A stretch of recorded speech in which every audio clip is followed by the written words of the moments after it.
Sun travels வடமாகாணத்தில் சட்டபூர்வமான அனுமதியுடன் இயங்குகின்ற visa consultants and ticket agent. உங்கள் பெறுமதியான கடவுச்சீட்டுகள், ஆவணங்கள் போன்றவற்றுக்கு பாதுகாப்பான அனுமதி பெற்ற நிறுவனம் சன் டிராவல்ஸ்.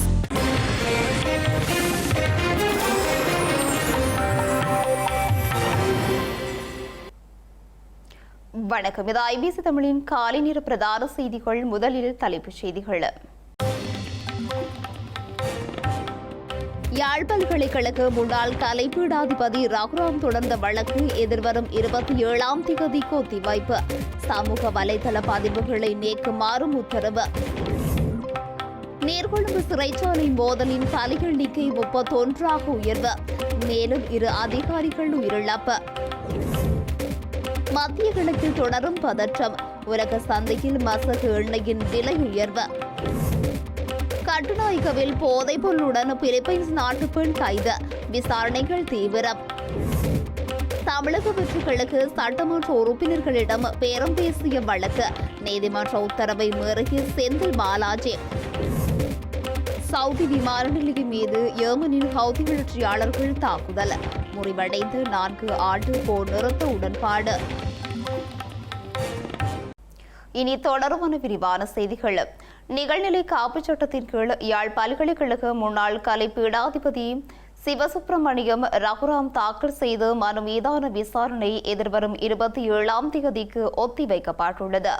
அத்துடன் எதிர்மனுதாரர்களின் அவதூறு கூற்றுக்களை சமூக வலைதளங்களிலிருந்து அகற்ற வேண்டும் எனவும் இது சம்பந்தப்பட்ட எந்த விடயத்தையும் சமூக வலைதளங்களில் பதிவு செய்யக்கூடாது எனவும் நீதிமன்றம் உத்தரவிட்டுள்ளது.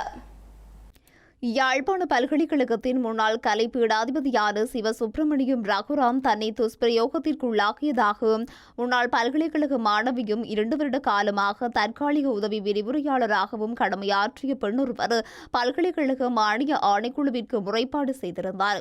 இதனையடுத்து பல்கலைக்கழக மட்டத்தில் விசாரணைக்குழு அமைக்கப்பட்டு விசாரணைகள் முன்னெடுக்கப்பட்டு வருகிறது. இந்த நிலையில் முன்னாள் கலை பீடாதிபதி சிவசுப்பிரமணியம் ரகுராம் குறித்த முன்னாள் மாணவியுடன் உரையாடிய தொலைபேசி ஒலிப்பதிவு சில ஒலிப்பதிவுகள் சமூக வலைதளங்களில் வெளியாகியிருந்தன. இதன் அடிப்படையில் சிலரால் முகநூல்களிலும் யூடியூப் எனப்படும் சமூக வலைதளத்திலும் கருத்துக்கள் பகிரப்பட்டன. இந்த நிலையிலேயே பரிந்துரை நீதவான் நீதிமன்றத்தில் நிகழ்நிலை காப்புச் சட்டத்தின் பிரிவு 20 கீழ் யாழ்ப்பாண பல்கலைக்கழக முன்னாள் கலை பீடாதிபதி சிவசுப்பிரமணியம் ரகுராமால் கடந்த 1ஆம் தேதி வழக்கு தொடரப்பட்டுள்ளது.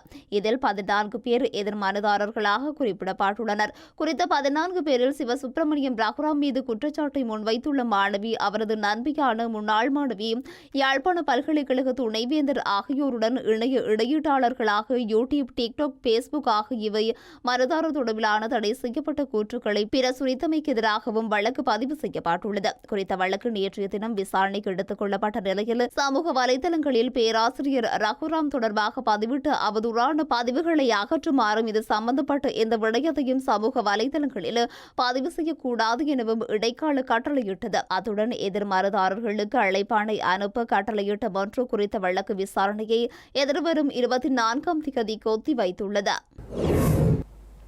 நீர்கொழும்பு சிறைச்சாலை மோதலில் காயமடைந்து கொழும்பு தேசிய வைத்தியசாலையில் சிகிச்சை பெற்று வந்து மேலும் 2 சிறைச்சாலை அதிகாரிகள் உயிரிழந்துள்ளனர்.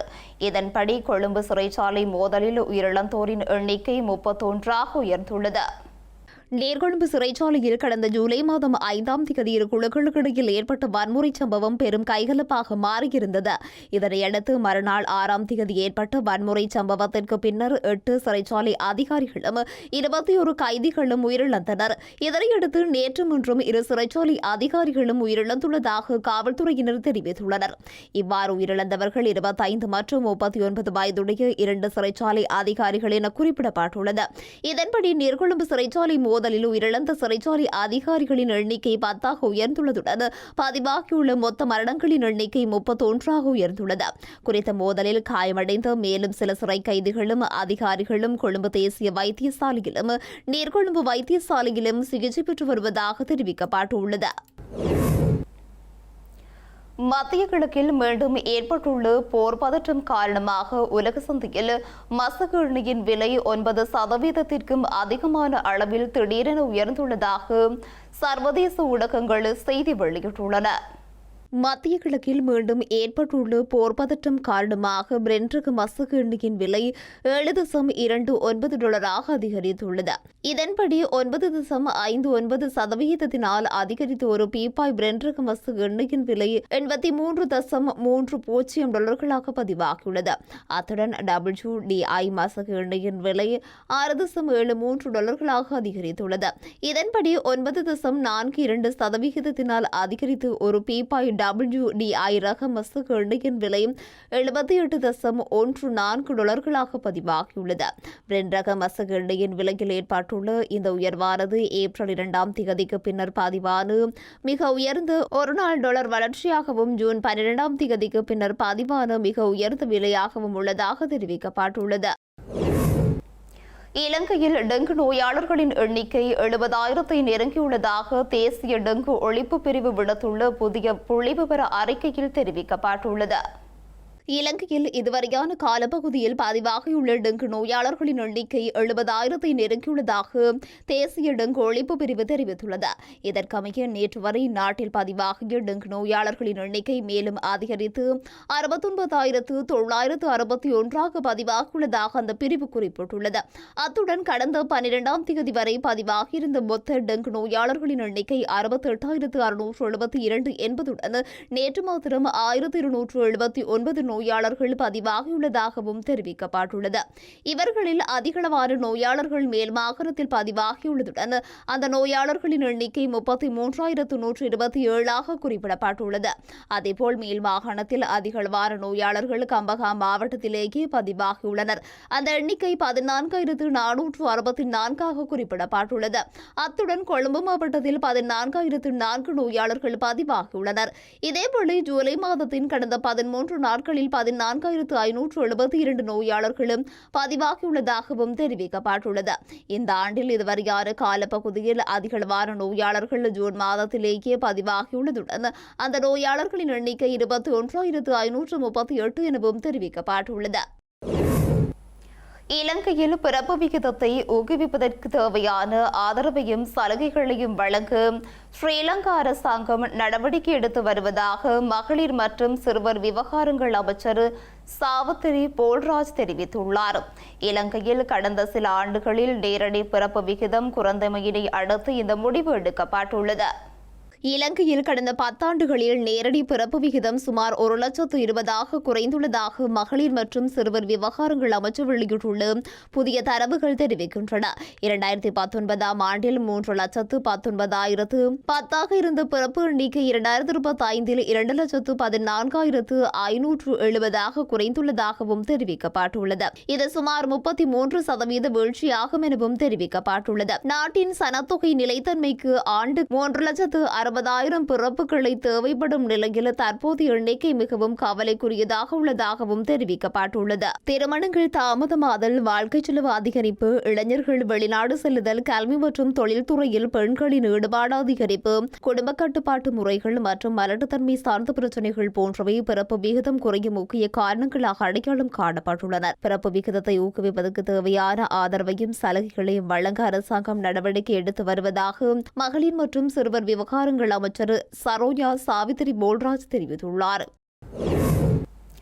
மாத்தறை புதிய தெனியாய அடிப்படை மருத்துவமனைக்கு 600 மில்லியன் ரூபாய் மதிப்பிலான நவீன மருத்துவ உபகரணங்களை வழங்குவதற்காக இலங்கையும் இந்தியாவும் புரிந்துணர்வு ஒப்பந்தம் ஒன்றில் கையெழுத்திட்டுள்ளன.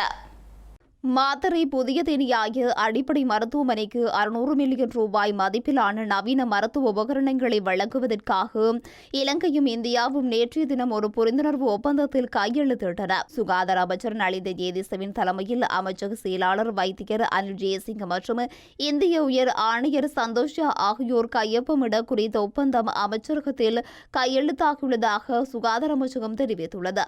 இந்த முன்னெடுப்பானது புயலால் பாதிக்கப்பட்ட சுகாதார உட்கட்டமைப்புகள் பகுதிகளை சீரமைப்பதை நோக்கமாக கொண்டு இந்தியாவின் நிட்வா புயல் பாதிப்பு திட்டத்தின் ஒரு பகுதியாகும் எனவும் தெரிவிக்கப்பட்டுள்ளது. குறித்த திட்டம் இடமாற்றம் செய்யப்பட்ட தென்னியாய அடிப்படை மருத்துவமனைக்கு அத்தியாவசிய உபகரணங்களை வழங்கி தென்னியாய மற்றும் அதனை சுற்றியுள்ள பகுதி மக்களுக்கு பாதுகாப்பான, உயர்தரமான மற்றும் திறமையான சுகாதார சேவையை மேம்படுத்தும் எனவும் தெரிவிக்கப்பட்டுள்ளது. இரு நாடுகளுக்கும் இடையிலான 10 ஆண்டு கால நட்புறவு மற்றும் ஒத்துழைப்பை மீண்டும் உறுதிப்படுத்துவதாக இந்த புரிந்துணர்வு ஒப்பந்தம் இருப்பதாக அமைச்சர் நலிந்த ஜேதிச தெரிவித்துள்ளார். கட்டுநாயக்க விமான நிலையம் ஊடாக 6 கிலோ 180 கிராம் குஸ் போதைப் பொருளை இலங்கைக்குள் கொண்டு வர முயன்று பிலிப்பைன்ஸ் நாட்டு பெண் ஒருவர் கைது செய்யப்பட்டுள்ளார். குறித்த சம்பவம் தொடர்பிலான விசாரணைகளை காவல்துறையினர் முன்னெடுத்து வருகின்றனர். கட்டுநாயக்க விமான நிலையம் ஊடாக போதைப்பொருளை நாட்டிற்கு கொண்டுவர முயன்ற 63 வயதுடைய பெண் ஒருவர் போதைப்பொருள் ஒழிப்பு பணியகத்தின் விமான நிலைய பிரிவின் அதிகாரிகள் குழுவினரால் கைது செய்யப்பட்டுள்ளார். இன்று அதிகாலை கட்டுநாயக்க விமான நிலைய வருகை முனையத்தில் மேற்கொள்ளப்பட்ட சோதனையின் போதே குறித்து பிலிப்பைன்ஸ் நாட்டு பெண் கைது செய்யப்பட்டுள்ளார். சந்தேக நபரான பெண்ணிடம் காவல்துறை போதைப்பொருள் ஒழிப்பு பணியகத்தின் விமான நிலைய பிரிவு மேலதிக விசாரணைகளை மேற்கொண்டு வருகின்றது. இதேவேளை நேற்று காலை தொம்பே பரன்குடு பகுதியில் 9 கிலோ 128 கிராம் ஐஸ் போதைப்பொருளுடன் 23 வயதுடைய இளைஞர் ஒருவர் காவல்துறை விசேட அதிரடிப்படையினரால் கைது செய்யப்பட்டுள்ளார்.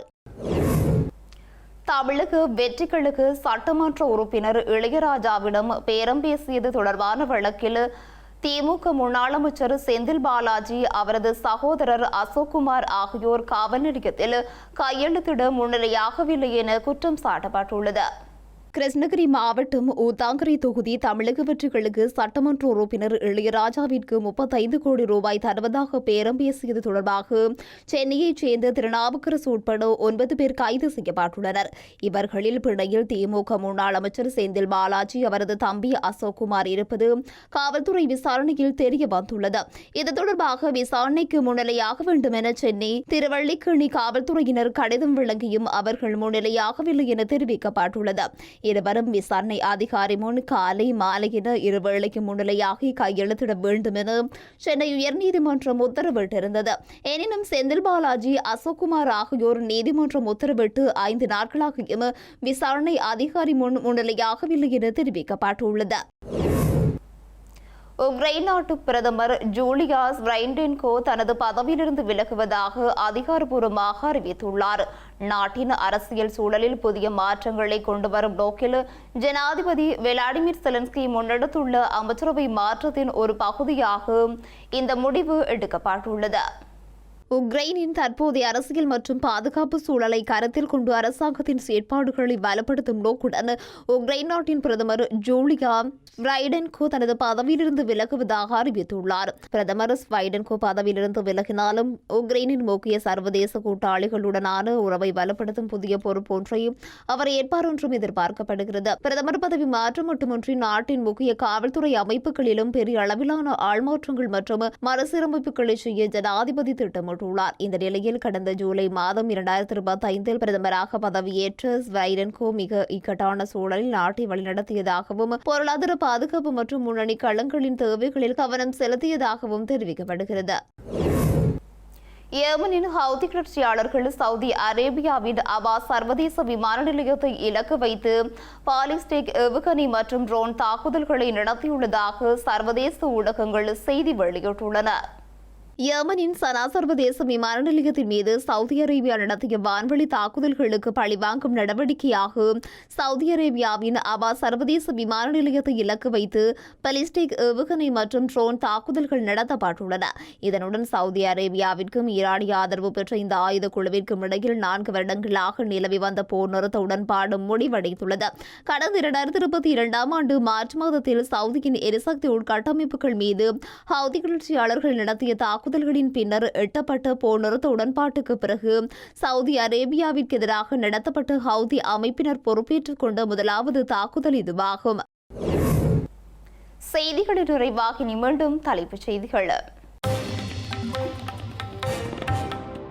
யாழ் பல்கலைக்கழக முன்னாள் கலைப்பீடாதிபதி ரகுராம் தொடர்ந்த வழக்கு எதிர்வரும் 27ஆம் தேதிக்கு ஒத்திவைப்பு.